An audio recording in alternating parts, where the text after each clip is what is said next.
friends, welcome back to Harshit Institute. So last class lo manamu Shastra Sankediga Rangamlo topics discuss cheyali. At the same time, what yokka importance endi, what yokka pramukhyath endi. So వీటి గురించి మనము discuss చేయడం జరిగింది. So ఈ మధ్య కాలంలో మనం చూసినట్లయితే సో గ్రూప్ 1 ఎగ్జామినేషన్లో కానివ్వండి, గ్రూప్ 2 ఎగ్జామినేషన్లో కానివ్వండి, సైన్స్ అండ్ టెక్నాలజీ దీని యొక్క ఇంపార్టెన్స్, దీని యొక్క వెయిటేజ్ చాలా ఎక్కువగా ఉంది అని చెప్తాం. సో వీటిని మనం బేస్ చేసుకొని సిలబస్లో మెన్షన్ చేసిన టాపిక్స్ 1 by 1 ఇన్ డీటెయిల్గా మనము డిస్కస్ చేయబోతున్నాం. Right. So the very first topic science and టెక్నాలజీలో మొట్టమొదటి topic development of science and technology in India అని అంటాం. Development of science and technology in India. So భారతదేశంలో శాస్త్ర సాంకేతిక రంగం యొక్క అభివృద్ధి అని అంటాం. Now the question is, భారతదేశంలో శాస్త్ర సాంకేతిక రంగం అభివృద్ధి ఎప్పుడు స్టార్ట్ అయింది అని అంటాం. So when the development has started. So ఈ డెవలప్మెంట్ అనేది ఒక 50 సంవత్సరాల నుండి స్టార్ట్ అయిందా, లేదా ఒక 100 ఇయర్సా, లేదా ఒక 150 ఇయర్స్ అని అన్నప్పుడు ఆన్సర్ ఈస్ భారతదేశంలో శాస్త్ర సాంకేతిక రంగం యొక్క అభివృద్ధి కొన్ని వేల సంవత్సరాల నుండి అని చెప్తాము. శాస్త్ర సాంకేతిక రంగం అనేది మనకి కొత్త ఏం కాదు, భారతదేశానికి అదేవిధంగా మనకు ఇది కొత్త ఏం కాదు. సో దీనికి సంబంధించి మనం ఎన్నో ఎగ్జాంపుల్స్ కూడా ఇస్తూ ఉంటాం. ఫర్ ఎగ్జాంపుల్, సో రామాయణ కాలంలో మనం చూసినట్లయితే సో రావణాసురుడు ఉపయోగించిన ఒక వాహనము పుష్పక విమానము అని అంటాం. అంటే గాల్లో ఎగిరే ఒక పుష్పక విమానంని మనం రామాయణ కాలంలో డిస్కస్ చేసాం. అదేవిధంగా రామాయణ మహాభారతంలో మనం చూసినట్లయితే అణు ఆయుధాల గురించి మనం డిస్కస్ చేస్తాం. అక్కడ అణు ఆయుధాలు అనే పదం యూజ్ చేయకుండా బ్రహ్మాస్త్రాలు అనే పదం యూజ్ చేస్తారు. సో అక్కడ బ్రహ్మాస్త్రాలు కానివ్వండి, లేదా ప్రస్తుతము ఉపయోగిస్తున్న అణుబాంబులు కానివ్వండి, రెండు కూడా ఒకటే అని అంటాం. అదేవిధంగా కౌరవులు అని అంటాం. సో కౌరవులు ఎంతమంది అని అన్నప్పుడు 100 మంది అని అంటాం.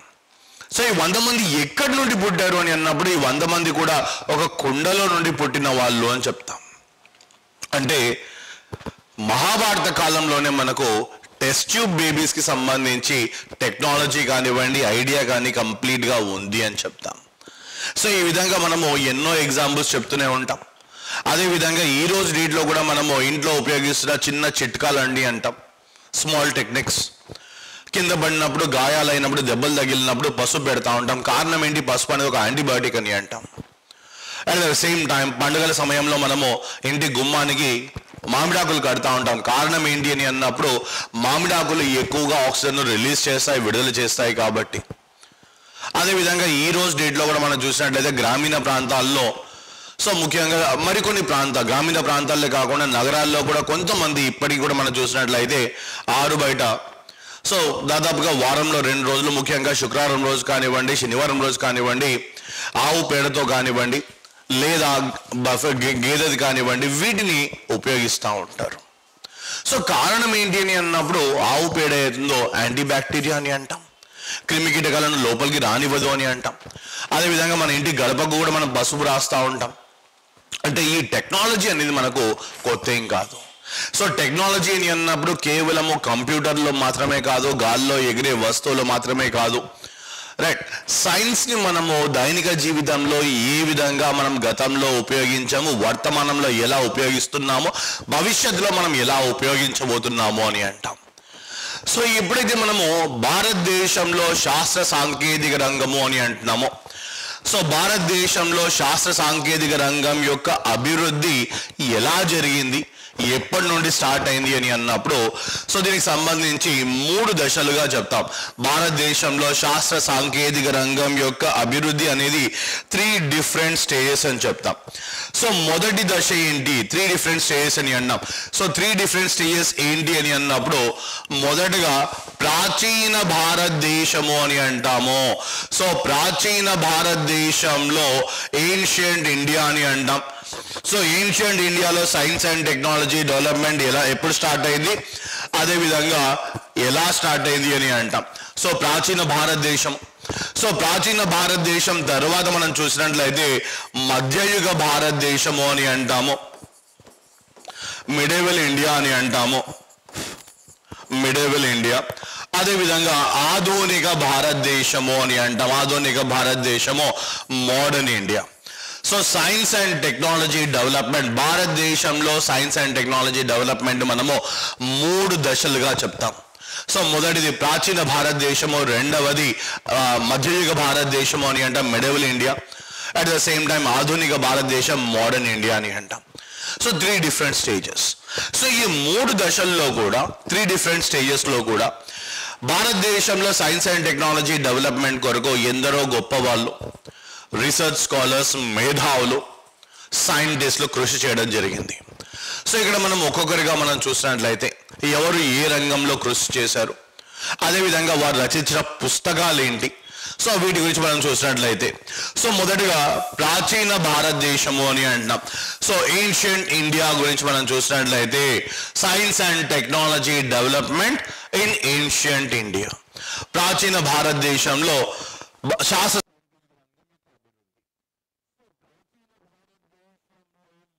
వ్యక్తి ఎవరు అని అన్నప్పుడు మనం డిస్కస్ చేసేది మొదటిగా వరాహ మిహిర గురించి డిస్కస్ చేస్తాం. వరాహ మిహిర అని అంటాం, వరాహ మిహిరుడు అని అంటాం. సో ఎప్పుడైతే మనం వరాహ మిహిర అని అంటున్నామో ఇతను ఏ విధంగా శాస్త్ర సాంకేతిక రంగం యొక్క అభివృద్ధికి తోడ్పడ్డారు, how he contributed to the development of science and technology in India, అలాగే ఇతను రచించిన పుస్తకాలు ఏంటి, సో వీటి గురించి మనం చూసినట్లయితే సో ఈరోజు డేట్లో మనము ఒక సైంటిఫిక్ ఫ్యాక్ట్ చెప్తా ఉంటాం. సైంటిఫిక్ ఫ్యాక్ట్ ఏంటి అని అన్నప్పుడు సౌర కుటుంబము, సౌర కుటుంబంలో 8 గ్రహాలు ఉన్నాయి. ఈ 8 గ్రహాల మధ్యలో సూర్యుడు అని చెప్తున్నాం. సో ఈ 8 గ్రహాలు కూడా నిరంతరము సూర్యుడి చుట్టూ ఒక పర్టికులర్ ఆర్బిట్లో ఒక నిర్ణీతమైన కక్షలో సూర్యుడి చుట్టూ పరిభ్రమిస్తున్నాయి. All the planets are revolving around the sun in a particular orbit అని చెప్తున్నాం. సో ఇది ఎవరు చెప్పారు అని అన్నప్పుడు మనము టాలమీ థియరీ అని అంటాము, లేదా కోపర్నికస్ థియరీ అని అంటాం, హెర్షల్ థియరీ అని అంటాం. సో డిఫరెంట్ థియరీస్ గురించి మనం డిస్కస్ చేస్తున్నాం. సో వీటిని మనము జియోసెంట్రిక్ థియరీ అని అంటాం, హీలియోసెంట్రిక్ థియరీ అని అంటాం, హెర్షల్ థియరీ అని అంటాం. సో ఈ థియరీస్ని ఎవరు ప్రతిపాదించారు అని అన్నప్పుడు టాలమీ, కోపర్నికస్ లేదా హెర్షల్ అని అంటున్నాం. సో వీరి సిద్ధాంతాలను ఎప్పుడు ప్రతిపాదించారు అని అన్నప్పుడు ఈ రోజు డేట్ నుండి మనం చూసుకున్నట్లయితే దాదాపుగా ఒక 400 సంవత్సరాలు లేదా 500 సంవత్సరాలు అని అంటాం. కానీ వారికన్నా ముందు, టాలమీ కన్నా ముందు, కోపర్నికస్ కన్నా ముందు వరాహ మిహిరుడు ప్రతిపాదించింది ఏంటి అని అన్నప్పుడు సౌర కుటుంబంలోని గ్రహాలన్నీ కూడా సూర్యుడి చుట్టూ ఒక నిర్ణీతమైన కక్షలో పరిభ్రమిస్తున్నాయి. Each and every particular planet in the solar system is moving around the sun in a particular orbit. So ఆ కక్ష యొక్క ఆకారం ఎలా ఉంది అని చెప్పలేదు, కానీ ఒక నిర్దిష్టమైన కక్షలో గ్రహాలన్నీ కూడా పరిభ్రమిస్తున్నాయని చెప్పడం జరిగింది. రైట్, అది సర్క్యులర్ ఆర్బిటా, ఎలిప్టికల్ ఆర్బిటా, వృత్తాకార కక్షనా లేదా దీర్ఘ వృత్తాకార కక్ష గురించి, కక్ష యొక్క ఆకారం గురించి ఎక్కడ కూడా చెప్పలేదు. కానీ సౌర కుటుంబంలోని గ్రహాలన్నీ కూడా సూర్యుడి చుట్టూ నిరంతరము ఒక పర్టికులర్ ఆర్బిట్లో రొటేట్ అవుతున్నాయి, they are revoluting around the sun అని చెప్తాం. So all the planets. So ఇది మొదట చెప్పింది ఎవరు అని అన్నప్పుడు వరాహ మిహిరుడు అని అంటాం, వరాహ మిహిరుడు. సో ఇతని ప్రకారము planets move around the sun, planets are revolving around the sun. సూర్యుడి చుట్టూ ఒక నిర్ణీతమైన కక్షలో గ్రహాలన్నీ కూడా పరిభ్రమిస్తున్నాయి అని చెప్పడం జరిగింది. అంతేకాకుండా అపార్ట్ ఫ్రమ్ దిస్ వన్, అంతేకాకుండా వన్ మోర్ థింగ్ ఏంటి అని అన్నప్పుడు భూమి తన చుట్టూ తాను తిరుగుతుంది. Earth is moving on its own axis అని అంటాం. సో భూమి తన చుట్టూ తాను తిరుగుతుంది, అదేవిధంగా భూమి సూర్యుడి చుట్టూ ఒక నిర్ణీతమైన కక్షలో పరిభ్రమిస్తుంది అని చెప్పింది ఎవరు అని అంటే వరాహ మిహిరుడు అని అంటాం. Right, Earth is moving on its own axis. Right? భూమి తన చుట్టూ తాను ఒక నిర్దిష్టమైన కక్షలో రొటేట్ అవుతుంది అని అంటే తన చుట్టూ తాను తిరుగుతుంది అని చెప్పడం జరిగింది. Right, at the same time so ఇతను అంటే కేవలము ఖగోళ శాస్త్రానికి సంబంధించి మాత్రమే కాకుండా not only related to the field of astronomy, right? ఇవి రెండు కూడా ఏంటి, ఆస్ట్రానమీకి సంబంధించినవి. సో కేవలము ఆస్ట్రానమీకి సంబంధించిన విషయాలు మాత్రమే కాకుండా హైడ్రాలజీ అని అంటాం. He contributed even to the field of hydrology. What do you mean by hydrology అని అన్నప్పుడు, సో భూమి లోపల వాటర్ ఎంత డెప్త్ లో ఉంది, వాటర్ ఉందా లేదా, సో వీటి గురించి మొదటిసారి అధ్యయనం చేసింది ఎవరు అని అన్నప్పుడు వరాహమిహిరుడు అని అంటాం. సో హైడ్రాలజీ, అదే విధంగా జియాలజీ అని అంటాం. So the study of geology అని అన్నప్పుడు ద స్టడీ ఆఫ్ రాక్స్ అని అంటాం. సో విభిన్న రకాల శిలలు అని అంటాం. సెడిమెంటరీ రాక్స్ కావచ్చు, ఇగ్నియస్ రాక్స్ కావచ్చు, మెటామార్ఫిక్ రాక్స్ కావచ్చు. సో వీటి గురించి చేసే అధ్యయనాన్ని జియాలజీ అని అంటాం. రాళ్ళు శిలల గురించి చేసే అధ్యయనాన్ని జియాలజీ అని అంటాం. సో ఎప్పుడైతే వరాహమిహిరుడు అని అంటున్నామో, వరాహమిహిరుడు కేవలము ఖగోళ శాస్త్రానికి సంబంధించిన రంగంలోనే కాకుండా, సో ఇతను హైడ్రాలజీ అదేవిధంగా geology, he even contributed to the fields of hydrology as well as geology అని అంటాం. At the same time, so వరాహమిహిరుడు రచించిన పుస్తకం పేరేంటి? The book that is written by Varahamihira Brihat Samhita. ఇతను రచించిన పుస్తకం పేరు Brihat Samhita. The book that is written by him, that is Brihat Samhita అని అంటాం. రైట్? ఈ పర్టికులర్ పుస్తకాన్ని రచించింది ఎవరు? వరాహమిహిర. సో శాస్త్ర సాంకేతిక రంగంలో ప్రాచీన భారతదేశంలో మొదటి వ్యక్తి ఎవరు అని అన్నప్పుడు వరాహమిహిరుడు అని అంటాం. సో వరాహమిహిర తర్వాత మరొక వ్యక్తిని మనం చూసినట్లయితే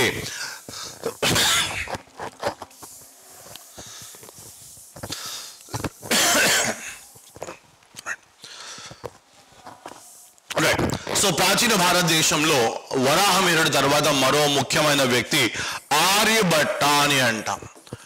ఆర్యభట్ట, రైట్? సో ఆర్యభట్ట అని అన్నప్పుడు మనందరికీ తెలిసిన వ్యక్తి. సో చిన్నప్పటి నుంచి మనం స్కూల్ పుస్తకాల్లో ఆర్యభట్ట గురించి మనం చదువుతూనే వస్తున్నాం. సో ఆర్యభట్ట అనగానే మనం సింపుల్గా ఒక పదం చెప్తూ ఉంటాం, జీరోను మొదటిసారి, శూన్యంను మొదటిసారి ప్రతిపాదించింది ఎవరు అని అన్నప్పుడు రైట్ ఆర్యభట్ట అని అంటాం. Zero was proposed by Aryabhatta, అని అంటాం. జీరోను మనకు పరిచయం చేసిన వ్యక్తి ఎవరు అని అన్నప్పుడు ఆర్యభట్ట. అంటే ఇతను ఒక గ్రేట్ మ్యాథమెటిషియన్ అని అంటాం. గ్రేట్ మ్యాథమెటిక్స్, గణిత శాస్త్రంలో కృషి చేసిన వ్యక్తి అని అంటాం. సో కేవలం ఆర్యభట్ట అని అన్నప్పుడు కేవలము గణిత శాస్త్రంలో మాత్రమే కాదు, ఇతను ఖగోళ శాస్త్రంలో కూడా, right? He even contributed to the field of astronomy. ఖగోళ శాస్త్రంలో కూడా ఇతను కృషి చేయడం జరిగింది. సో వరాహమిహిరుడు ప్రతిపాదించింది ఏంటి, అదేవిధంగా ఆర్యభట్ట ప్రతిపాదించింది ఏంటి, రెండింటిని మనం కంపేర్ చేసినప్పుడు, పోల్చినప్పుడు, సో వరాహమిహిరుడి ప్రకారము సూర్యుడి చుట్టూ గ్రహాలన్నీ కూడా ఒక నిర్దిష్టమైన కక్షలో ఇవన్నీ కూడా రొటేట్ అవుతున్నాయని చెప్తున్నాం. All the planets are moving around the sun in particular orbit. అంతేకాకుండా భూమి తన చుట్టూ తాను తిరుగుతుందని చెప్పడం జరిగింది. సో ఆర్యభట్ట ప్రతిపాదించింది ఏంటి అని అన్నప్పుడు, ఆర్యభట్ట ఖగోళ శాస్త్రంలో ప్రతిపాదించింది ఏంటి, what did he propose related to the field of astronomy అని అన్నప్పుడు, he supported the statements of Varahamihira. So Varahamihira ప్రతిపాదించిన దాన్ని సమర్థిస్తూ మరొక పదం యాడ్ చేయడం జరిగింది. సో ఏంటి అని అన్నప్పుడు, భూమి తన చుట్టూ తాను తిరగడం వలన మనకు పగలు రాత్రి అనేవి ఏర్పడుతున్నాయి. It is because the movement of earth on its own axis we are having days and nights. So పగలు రాత్రి ఏర్పడడానికి గల కారణం ఏంటి అని అన్నప్పుడు, భూమి తన చుట్టూ తాను తిరగడం వలన అని అంటాం. సో దాన్ని ప్రతిపాదించింది ఎవరు అని అన్నప్పుడు ఆర్యభట్ట. ఇతను రచించిన పుస్తకం పేరేంటి, ఆర్యభట్ట రచించిన పుస్తకం పేరు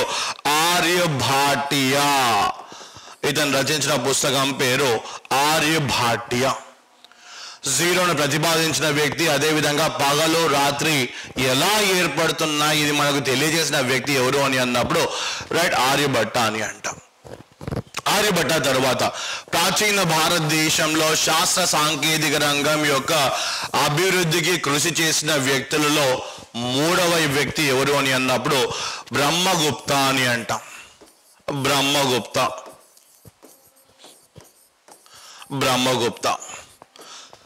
so what did he contribute అని అంటాం. అదేవిధంగా ఇతను ఏ రంగంలో కృషి చేశారు అని అన్నప్పుడు బ్రహ్మగుప్త ఇతను మ్యాథమెటిక్స్ గణిత శాస్త్రంలో కృషి చేయడం జరిగింది.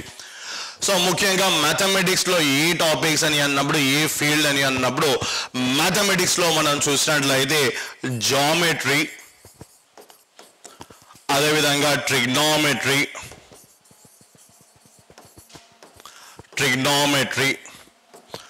అదేవిధంగా మల్టిప్లికేషన్స్ ను ఇంట్రడ్యూస్ చేసిన వ్యక్తి కూడా బ్రహ్మగుప్త అని అంటాం. బ్రహ్మగుప్త. సో మ్యాథమెటిక్స్ లో ఇతను కృషి చేసే టాపిక్స్ ఏవి అని అన్నప్పుడు జామెట్రీ అని అంటున్నాం, ట్రిగ్నోమెట్రీ అని అంటున్నాం, అదేవిధంగా మల్టిప్లికేషన్స్ అని అన్నా. వీటిని ఇంట్రడ్యూస్ చేసింది ఎవరు అని అన్నప్పుడు Brahmagupta. So at the same time ఇతను రచించిన పుస్తకం పేరేంటి? సో బ్రహ్మగుప్త రచించిన పుస్తకం పేరు ఖండకాద్యక. ఇతను రచించిన పుస్తకం పేరు ఖండకాద్యక అని అంటాం. The book written by him. వరాహమిహిరుడు రచించిన పుస్తకం పేరు బృహత్ సంహిత.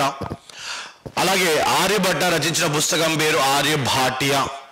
బ్రహ్మగుప్త రచించిన పుస్తకం పేరు ఖండకాద్యక అని అంటాం. సో మరో వ్యక్తి మనం చూసినట్లయితే the next person. So next person ఎవరు అని అన్నప్పుడు భాస్కరాచార్య. ప్రాచీన భారతదేశంలో మరో ముఖ్యమైన వ్యక్తి, మరో ముఖ్యమైన రీసెర్చ్ స్కాలర్ అని అన్నప్పుడు భాస్కరాచార్య అని అంటాం. సో భాస్కరాచార్య రచించిన పుస్తకం పేరు సిద్ధాంత శిరోమణి. భాస్కరాచార్య రచించిన పుస్తకం పేరు సిద్ధాంత శిరోమణి.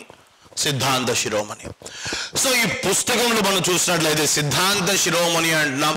ఈ పుస్తకంలో మనం చూసినట్లయితే మొత్తము 4 భాగాలు అంటూ ఉంటాయి. 4 ఇంపార్టెంట్ సెక్షన్స్ అని అంటాం. సిద్ధాంత శిరోమణి పుస్తకంలో మొత్తం 4 సెక్షన్స్ ఉన్నాయి. సో మొదటి సెక్షన్, మొదటి భాగం ఏంటి అని అన్నప్పుడు the very first one Lilavati అని అంటాం. మొదటి భాగంలో లీలావతి అని అంటాము. అలాగే రెండవది బీజగణిత్ అని అంటాము. బీజగణిత్. అదేవిధంగా మూడవది గోల్ అధ్యాయ్. నాలుగవది గియాహ గణిత్. సో భాస్కరమణి అనే పుస్తకంలో మొత్తం 4 ముఖ్యమైన భాగాలు అని చెప్తున్నాం. మొదటిది లీలావతి అని అంటున్నాం. సో లీలావతి అన్న లేదా అర్థమెటిక్ రెండూ కూడా ఒకటి. సో లీలావతి అనేది సాంస్క్రిట్ పదం అని చెప్తాం. లీలావతి సాంస్క్రిట్ పదం. సో ఇంగ్లీష్లో ట్రాన్స్లేట్ చేసుకున్నప్పుడు దాన్ని అర్థమెటిక్ అని అంటున్నాం. అదేవిధంగా బీజగణిత్ అని అంటున్నాం. సో బీజగణిత్, దీన్ని మనము బీజగణితము అని అంటాం, లేదా సింపుల్గా దీన్ని మనము ఆల్జీబ్రా అని అంటాం. సో తెలుగులో అయితే బీజగణితము అని అంటాం, లేదా ఆల్జీబ్రా అని అంటున్నాం. At the same time Gol Adhyay, sphere, గోళంల గురించి చేయి అధ్యయనము అని అంటాము. అదేవిధంగా గియాహ గణిత్ అని అంటాం.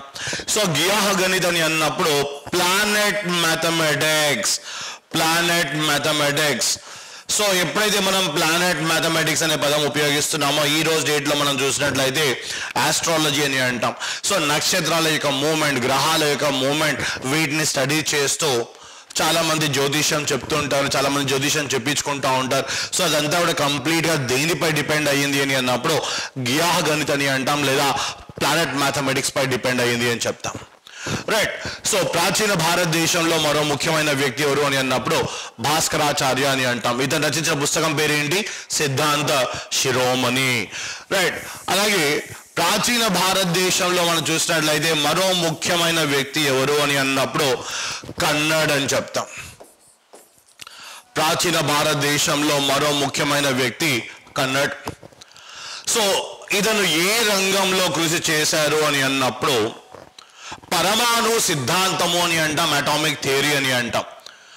సో ఫర్ ఎగ్జాంపుల్ ఈరోజు డేట్లో మనం చూసినట్లయితే మనకు అందుబాటులో ఉన్న లేదా మనం చదువుతున్న గతంలో మనం చదివిన స్కూల్ పుస్తకాల్లో మనం చూసినట్లయితే పరమాణువు ఆటం అని అంటాం.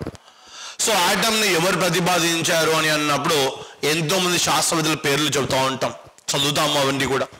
సో మొదటగా జాన్ డాల్టన్ అని అంటాం. పరమాణు సిద్ధాంతాన్ని ప్రతిపాదించిన వ్యక్తుల్లో మొదటి వ్యక్తి ఎవరు అని అన్నప్పుడు జాన్ డాల్టన్. సో డాల్టన్ తర్వాత థామ్సన్ పరమాణు సిద్ధాంతము అని అంటాం. తర్వాత రూథర్ఫర్డ్ నమూనా అని అంటున్నాం, రూథర్ఫర్డ్ అటమిక్ మోడల్ అని అంటున్నాం. తర్వాత బోర్ నమూనా అని అంటున్నాం, నీల్ బోర్ ప్రతిపాదించిన నమూనా. చివరిగా సోమర్ఫీల్డ్ నమూనా అని అంటున్నాం. అంటే పరమాణు గురించి ఉన్న సిద్ధాంతాలు, థియరీస్ గురించి మనం చూసినట్లయితే ఫస్ట్ పర్సన్ ఎవరు అని అంటే John Dalton.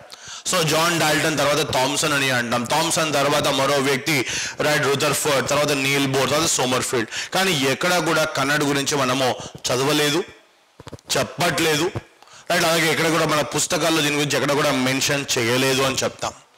Right, the moment talking about the case of Kannad. So what did he propose? And Nablu Kannad, he has proposed something about the case of atomic theory. Paramanu ante inti Paramanu siddhantamu. Ade vidhanga మన చుట్టూ ఉన్న పదార్థాల్లో అతి చిన్న కణం ఏది, అవిభాజ్య కణం ఏది. సో దీన్ని పరమాణు అని అంటారు. దీన్ని మొదటిసారి ప్రతిపాదించింది ఎవరు అని అంటే కన్నడ్ అని అంటాం. Right. So the smallest particle, the indivisible particle of matter, what is that? That is what is known as atom, and this particular atom was first proposed by Kannad. So ఇతను రచించిన పుస్తకం పేరు ఏంటి అని అన్నప్పుడు వైశేషిక. కన్నడ్ రచించిన పుస్తకం పేరు వైశేషిక అని అంట. Vaisheshika, this a book that is written by Kanad. అలాగే ప్రాచీన భారతదేశంలో మరో ముఖ్యమైన వ్యక్తి అని అన్నప్పుడు చరక్ అని అంటాం. ప్రాచీన భారతదేశంలో శాస్త్ర సాంకేతిక రంగంలో కృషి చేసిన వ్యక్తుల్లో మరో గొప్ప వ్యక్తి చరక్ అని అంటాం. So the moment talking about the case of Charak. So Charak రచించిన పుస్తకం పేరు ఏంటి అని అన్నప్పుడు చరక సంహిత. ఇతను రచించిన పుస్తకం పేరు చరక సంహిత అని అంటాం, చరక సంహిత. సో అదే విధంగా చరక్ ఉన్న మరో కొన్ని టైటిల్స్ మనం చూసినట్లయితే, సో చరక్ను రైట్ ఇతన్ని ఫాదర్ ఆఫ్ ఆయుర్వేద అని అంటారు, ఫాదర్ ఆఫ్ ఆయుర్వేద, అలాగే ఫాదర్ ఆఫ్ సర్జరీ అని కూడా అంటారు. సో కొన్ని పుస్తకాల్లో మనం చూసినట్లయితే ఫాదర్ ఆఫ్ ఆయుర్వేద అని అన్నప్పుడు సుశ్రుత అని ఉంటుంది, సుశ్రుత అని ఉంటుంది. కానీ ఎప్పుడైతే స్టాండర్డ్ బుక్స్ మనం కన్సిడర్ చేస్తున్నామో, స్టాండర్డ్ బుక్స్ని మనం రెఫర్ చేసినప్పుడు ఫాదర్ ఆఫ్ ఆయుర్వేద ఎవరు అని అన్నప్పుడు చరక్ అని అంటాం. అదేవిధంగా చరక్ ఇతను ఫాదర్ ఆఫ్ సుశ్రుత అని కూడా అంటారు. Father of Sushruta, father of surgery, అదేవిధంగా father of Ayurveda. Right, father and son duo అని అంటాం, ఫాదర్ తండ్రి కొడుకులు అని అంటాం. అందుకే చరక్ అని అన్నప్పుడు ఫాదర్ ఆఫ్ ఆయుర్వేద అని చెప్తున్నాము. అదేవిధంగా ఫాదర్ ఆఫ్ సుశ్రుత అని కూడా అంటున్నాం. అదేవిధంగా సర్జరీ అని అంటున్నాం. సో ఏ సర్జరీ అని అన్నప్పుడు చరక్ అని అన్న ఫాదర్ ఆఫ్ సర్జరీ అని పిలుస్తున్నాం. సో ఏ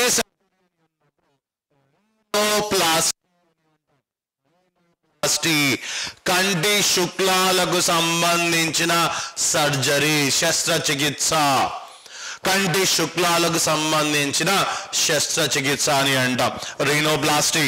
అలాగే one more thing, that is ophthalmic surgery. So ఇక్కడ మనము చరక్ అని అన్నప్పుడు ఫాదర్ ఆఫ్ సర్జరీ అని అంటాం, చరక్ అని అన్నప్పుడు ఫాదర్ ఆఫ్ సర్జరీ అని అంటాం. సో ఏ సర్జరీ అని అన్నప్పుడు, సో ఏ సర్జరీ అని అన్నప్పుడు మొదటగా ఆప్థాల్మిక్ సర్జరీ అని అంటాం, ophthalmic surgery. So ophthalmic surgery అంటే ఏంటి? కంటి శుక్లాలకు సంబంధించిన శస్త్రచికిత్స. రైట్, కంటి శుక్లాలు అని అంటాం. The black part of the eye, కనుగుడ్డులో నల్లటి భాగం ఏతుందో వయసుతో పాటు అది తెల్లగా మారుతూ పోతుంది, తెల్లగా కన్వర్ట్ అవుతూ పోతుంది. సో వాటిని మనం కంటి శుక్లాలు అని అంటాం. సో వీటిని ఎలా తొలగించాలి? వీటికి సంబంధించిన మొదటి సర్జరీ, మొదటి శస్త్రచికిత్స చేసింది ఎవరు అని అంటే చరక్ అని అంటాం. అందుకే దాన్ని ఏమన్నాం? ఫాదర్ ఆఫ్ సర్జరీ అని అంటాం. ఆప్థాల్మిక్ సర్జరీ, కంటి శుక్లాలకు సంబంధించిన శస్త్రచికిత్స. అదేవిధంగా ఇతను చేసిన మరో చికిత్స రీనోప్లాస్టీ అన్నా లేదా ప్లాస్టిక్ సర్జరీ అని అంటాం. సో మొదటిగా రైట్, నో సర్జరీ చేసిన వ్యక్తి ఎవరు? భారతదేశంలో మొదటి సర్జరీ, ప్లాస్టిక్ సర్జరీ చేసిన వ్యక్తి ఎవరు అని అన్నప్పుడు చరక్ అని అంటాం. సో వీరందరూ కూడా ఎవరు? ప్రాచీన భారతదేశంలో శాస్త్ర సాంకేతిక రంగంలో కృషి చేసిన వ్యక్తులలో గొప్పవారు, మహనీయులు అని చెప్తాం. సో ఆ కాలంలో కూడా ఎటువంటి పరికరాలు లేకున్నా, ఎటువంటి టూల్స్, ఎటువంటి ఇన్స్ట్రుమెంట్స్, డివైజెస్ లేకున్నా, టెలిస్కోప్ లేవు. Right, at the same time ఈ రోజు డేట్లో మనం యూజ్ చేస్తున్న సర్జరీలో మనం యూజ్ చేస్తున్న డిఫరెంట్ ఎక్విప్మెంట్స్ ఉన్నాయి. ఏవి లేకున్నా కూడా సర్జరీ చేయగలిగారు. అదేవిధంగా ఖగోళ శాస్త్రం సంబంధించి అధ్యయనం కూడా చేయగలిగారు అని చెప్తాం.